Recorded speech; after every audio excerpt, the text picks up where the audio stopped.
Hello aspirants, स्वागत आहे या टीचिंग प्लॅटफॉर्मवरती. आणि आपण महाराष्ट्र बोर्ड 11वी बायोलॉजीचा चॅप्टर नंबर 5 जो की आहे सेल स्ट्रक्चर अँड ऑर्गनायझेशन तो स्टडी करत होतो. यामध्ये आपण न्यूक्लियसची स्टडी करत होतो. ठीक आहे, तर चला पाहूया न्यूक्लियस काय आहे आणि त्याचं स्ट्रक्चर कसं आहे आणि तो फंक्शन काय करतो, ते सगळी इन्फॉर्मेशन आज आपण या व्हिडिओ लेक्चरमध्ये घेणार आहोत. तर चला पाहूया. तर हे बघा, तुमच्या समोर एक डायग्राम आहे आणि त्या 3D डायग्राममध्ये तुम्हाला दिसत असेल की हे आहे न्यूक्लियस. आता हे न्यूक्लियस कुठं असतं आपल्याला माहिती आहे, सेल असतो, सेलच्या सेंटरला काय असतं, न्यूक्लियस असतं. तर न्यूक्लियस हा सेल ऑर्गॅनल आहे का, या क्वेश्चनचा आन्सर तुम्ही मला कमेंट सेक्शनमध्ये सांगा. ओके, कारण सेलमध्ये अनेक सेल ऑर्गॅनल आहे, ज्यामध्ये मायटोकॉन्ड्रिया आहे, गोल्गी ॲपॅरेटस आहे, लायझोसोम आहे, त्यानंतर एंडोप्लाझ्मिक रेटिक्युलम आहे, पेरिऑक्सिझोम आहे, व्हॅक्यूल आहे. अशाच पद्धतीने सेंटरला न्यूक्लियस देखील आहे. मग हे न्यूक्लियस सेल ऑर्गॅनेल आहे की नाही, हे तुम्ही मला कमेंट सेक्शनमध्ये या क्वेश्चनचा आन्सर नक्की सांगा. ठीक आहे, तर चला आता आपण पाहणार आहोत न्यूक्लियस.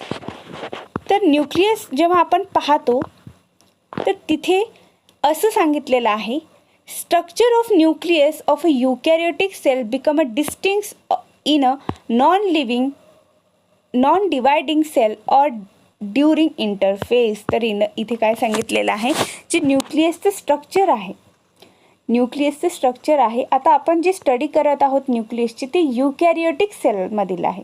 आपल्याला माहिती आहे प्रोकॅरियोटिक, युकॅरियोटिक. प्रोकॅरियोटिक सेल म्हणजे ज्या सेलमध्ये जे न्यूक्लियस असतं त्याची न्यूक्लिअर मेम्ब्रेन ही कम्प्लीटच नसते.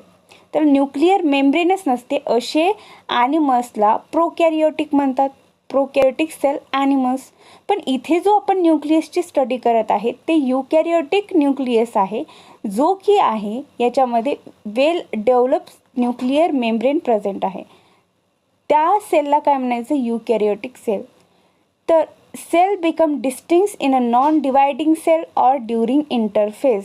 तर आपण इथे जी न्यूक्लियसची स्टडी करत आहोत तो कोणत्या न्यूक्लियसची स्टडी करत आहोत, युकॅरियोटिकच्या. आणि जो इंटरफेजमध्ये गेल्यानंतर त्या न्यूक्लियस हे सगळ्यात प्रॉपर आणि क्लिअर दिसतं, त्या न्यूक्लियसची स्टडी आपण इथे करत आहोत. Such an interphase nucleus is made up of nuclear membrane, nucleoplasm, nucleolus आणि क्रोमॅटिन नेटवर्क. तर हे जे इंटरफेसचं न्यूक्लियस आहे त्याच न्यूक्लियसची स्टडी आपल्याला करता येतं. म्हणजे प्रॉपर स्टडी न्यूक्लियसची जर तुम्हाला करायची असेल तर तुम्ही कधी करू शकता, तर ती इंटरफेजमध्ये जेव्हा सेल जातो तेव्हा त्या इंटरफेजमध्ये न्यूक्लियसची स्टडी करता येते. का, कारण तेव्हा त्या न्यूक्लियसमधील न्यूक्लिअर जे इन्व्हलप आहे म्हणजे न्यूक्लिअर मेम्ब्रेन आहे ते आपल्याला क्लिअर दिसते. त्यानंतर त्यांच्यामध्ये असलेलं जे प्लाझम असते, प्रोटोप्लाझम असते, त्याला न्यूक्लिओप्लाझम म्हणतात. जसं सेलमध्ये सायटोप्लाझम असतं तसं न्यूक्लियसमध्ये जे मॅट्रिक्स असतं, फ्लुइड असतं, त्याला न्यूक्लिओप्लाझम म्हणलं गेलेलं आहे. त्यामध्ये न्यूक्लिओलस असतं. आता हे न्यूक्लिओलस काय आहेत ते सुद्धा पाहूया. आणि त्यामध्ये क्रोमॅटिन नेटवर्क असतं. तर क्रोमॅटिन नेटवर्क कशासाठी, कारण क्रोमॅटिन नेटवर्कमध्येच आपल्याला DNA, RNA हे जे आपले जेनेटिक मटेरियल आहेत ते आपल्याला आढळून येतात.